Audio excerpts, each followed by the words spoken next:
陈天辉表示，这段时间伫灾区的感受非常的深，灾民无水、无电、无讯号，无法度对外联系，拢是靠着硬撑。好不容易水甲电来啊，搁面临漫长的复建之路，特别需要社会各界的支持。为了帮助灾民早日重建家园，立委陈天辉将伊选举补助款公益信托的部分，转为这次帮助弱势复建家园的协助款项。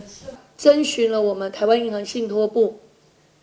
那我们是不是可以把这一笔公益信托当时候的选举补助款200多万的部分，能够来协助我们在灾区需要帮助的？所以当然这个部分到时候也需要市政府提供我们相关的资讯。需要帮助的，我们第一时间会拜托我们的律师、会计师去做协助。所以我们是得到了台湾银行信托部的同意，给了我们受文说，我们决议协助弱势受灾户，那只要函送相关的一些公益活动或是捐助的相关文件到本部，他们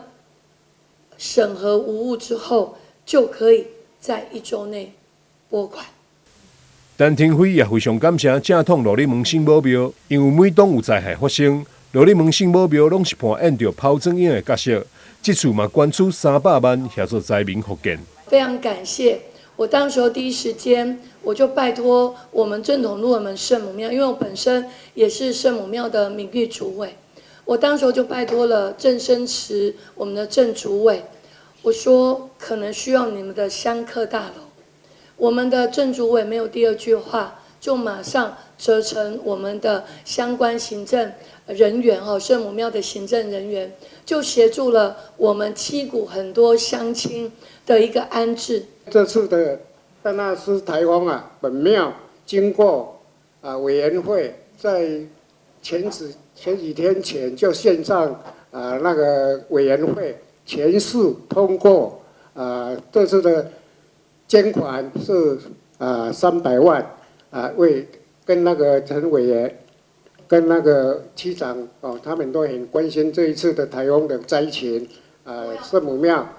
小小的能力这次捐了300万。社会局长郭乃文指出，目前所有对外捐款拢是提供重大灾害赈灾捐款专户，伫专户运作设有15位外部委员，成员包含外部专家、律师、会计师、甲灾民代表等，以定期审议方式，确保善款使用公平性，并发挥上大效益。咱有请外部委员，嘛有请律师代表、会计师代表，嘛有灾民代表来了解这个钱安怎用，安怎来处理，若总讲无够用，咱进前的募款嘛中伫遮，所以有来用去遐。若总讲有剩。将来若总讲有需要，咱嘛会用遐个所以伊是一个流动的费用台南这次受灾严重，需要社会各界力量协助重建家园。台南市社会局嘛有成立救灾专户，帮助弱势家庭复建，陪伴灾民做伙度过上辛苦的时间。台南新闻张秀仪采访报道。